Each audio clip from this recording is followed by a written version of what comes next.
Hello, and how is everybody doing? How is everybody feeling? Hopefully there's some good vibes, okay? First off, I just want to apologize for making a video so late in the year. I had a lot of different stuff going on, still going through a transition. And although it's a good transition, it's just a lot to take in, which is all good stuff. And of course, when you're running your own business, you're working for yourself, it is nonstop. So I am glad that I have the time and energy now to come in. I was looking at my YouTube and looking through my podcasts, and I thought, wow, I haven't even finished explaining the yamas and niyamas. And I did like a little preview of it. And the whole goal of that really is to show another side of yoga.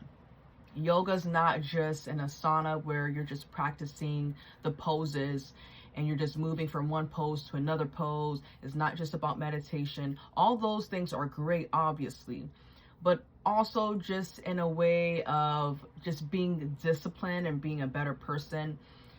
I always opt back into practicing the 8 limbs of yoga. And that's what I was taking the time to do while I was going through all this changes in my life. And when I was looking through the podcast and my YouTube today, looking through the videos, I thought, well, I did 8 of the 10 between the yamas and niyamas.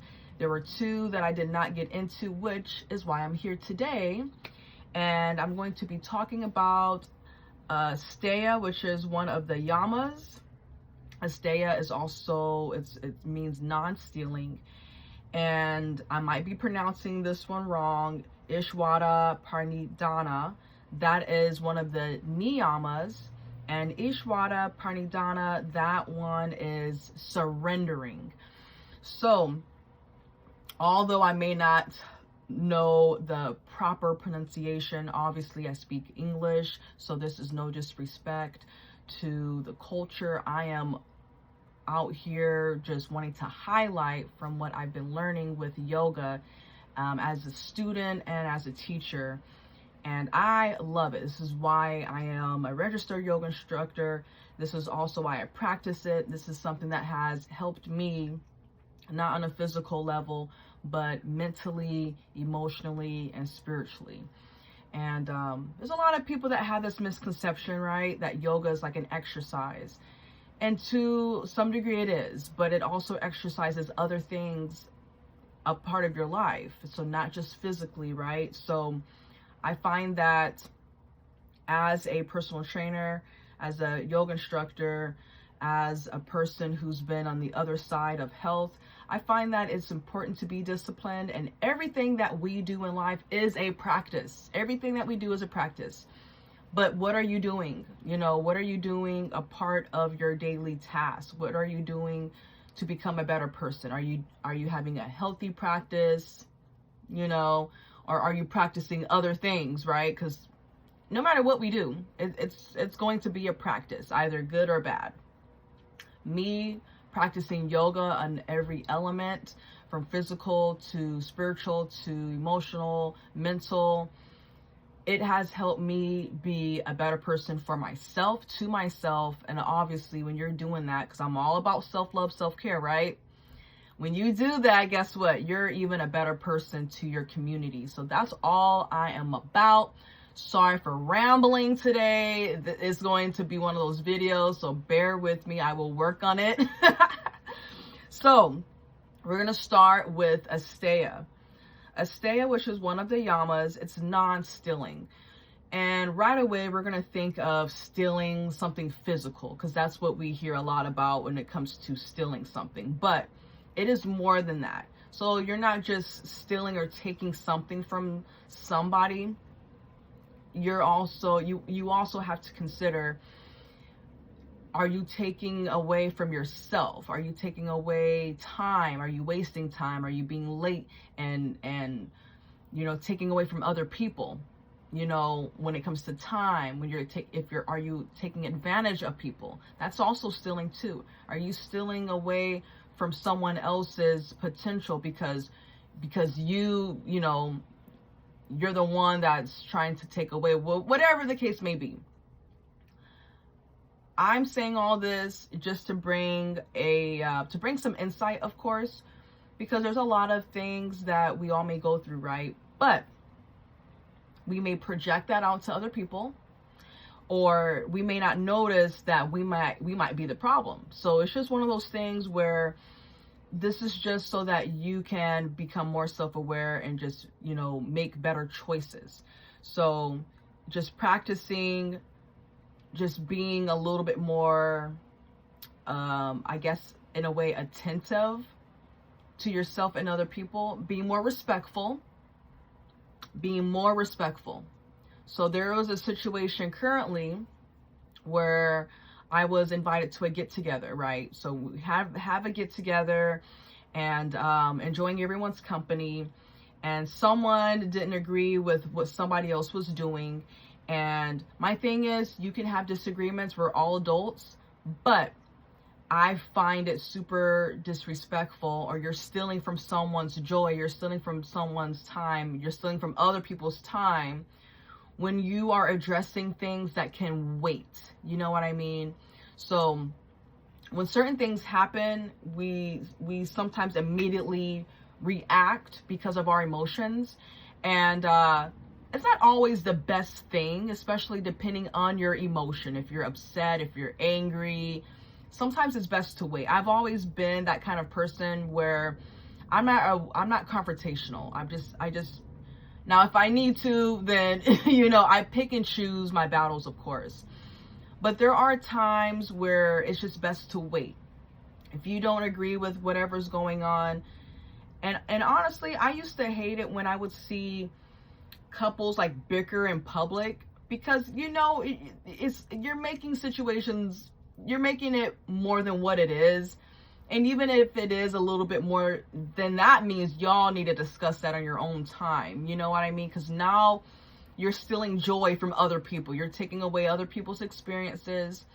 You're stealing people's time, because now people are focused on what's going on over here.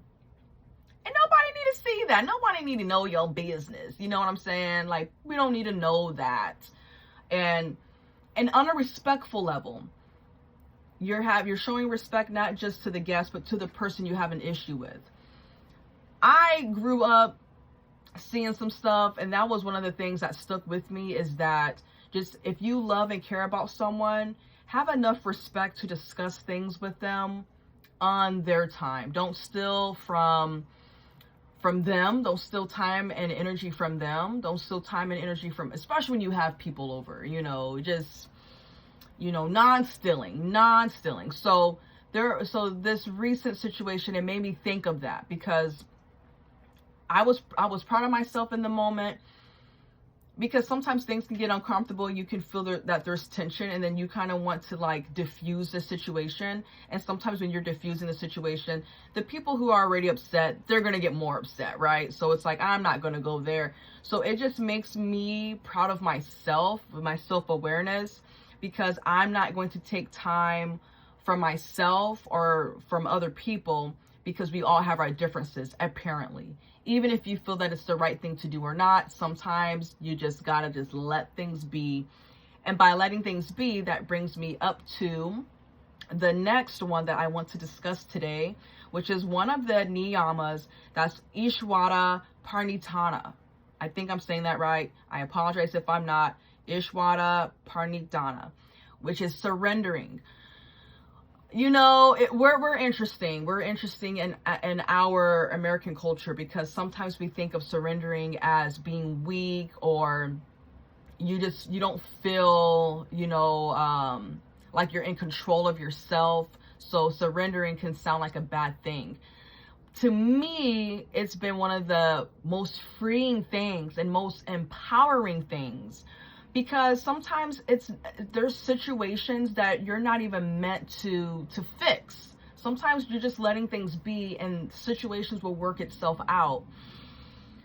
So I've had some experiences, especially with my last roommate situation, which there are a couple videos about that. I know I haven't posted in a while, so you may not have to scroll too far, but I've had situations with past roommates and with previous relationships where I'm always trying to fix things and make things better, make people feel comfortable. No matter how I'm feeling, I'm just going by how the other person is feeling and wanting to make them feel better.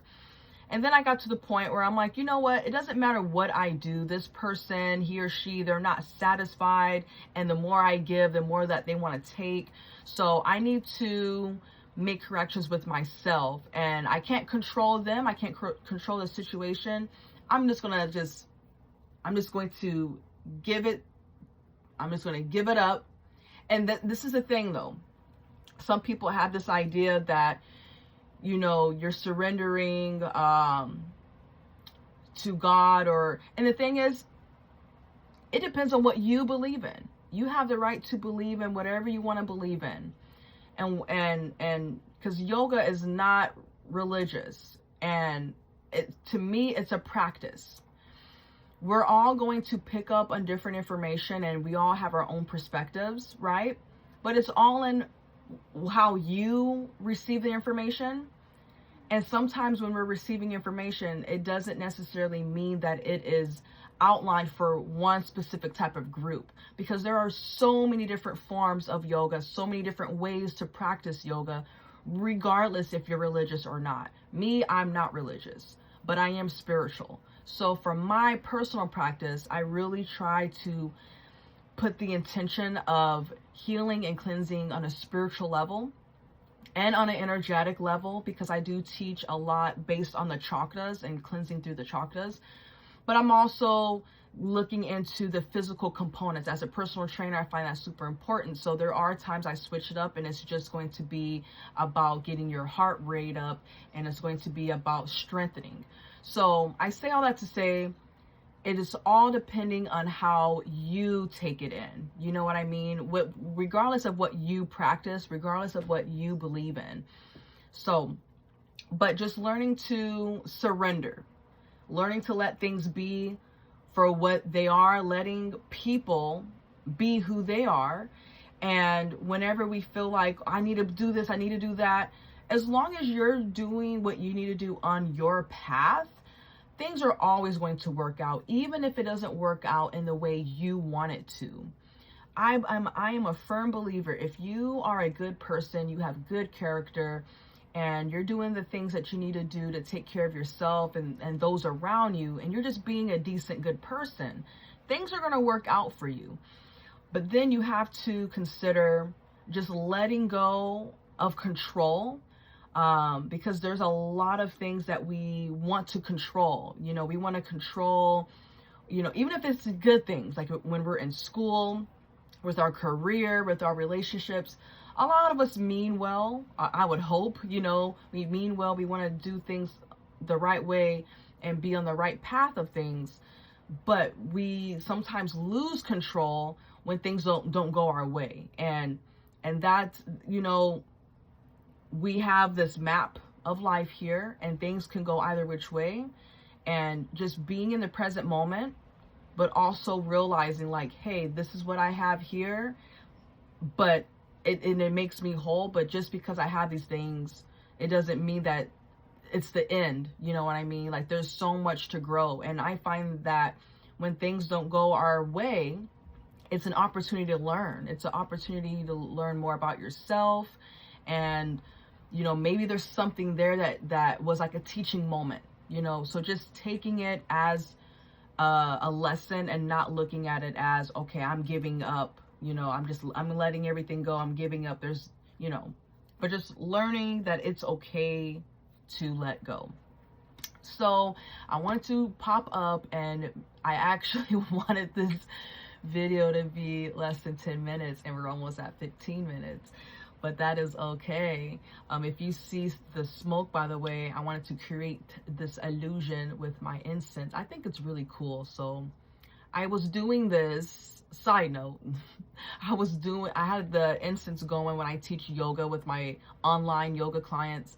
And they're like, what is that smoking? And I'm like, oh, it's my incense, you know. But they think it's really cool. It kind of gives that effect, you know. So, but anyways, I thought I would do that with my podcast and my video. So yeah, if you're not following my podcast, it is Getting My Mojo Back. And my website is gettingmymojoback.com. It is still up. I'm doing a lot of editing and changing the outline, changing the format of my website, so it's not public, but you can still follow it, and I will give anyone access to it if you want to. But I'm still trying to fix my website up, update it. And then of course my YouTube, you know, gettingmymojoback.com on my website, Getting My Mojo Back on the podcast and on YouTube. So yeah, what are your thoughts? Do you practice the 8 limbs of yoga? And if you do, what are your favorite 8 limbs of yoga? Or what is a limb of the 8 limbs of yoga? What is something you are currently working on? I hope that you all are having an amazing year. I know it's been a super long time. I will pop in. I don't have a set schedule on when I do these, but just know that I will pop in here and there. And whenever I feel inspired, to be honest, when I feel like, okay, this is something I need to share, boom, I really try to get it out there right away because it's fresh in my mind. You know what I mean? So this is to encourage those too. If you are creative or a writer or whatever it is that you do, sometimes you have to take a step back and break, you know, let things marinate, and then boom, what do you know? You're inspired. So anyways, have a wonderful time, wonderful day, and I will see you in the next video. Bye.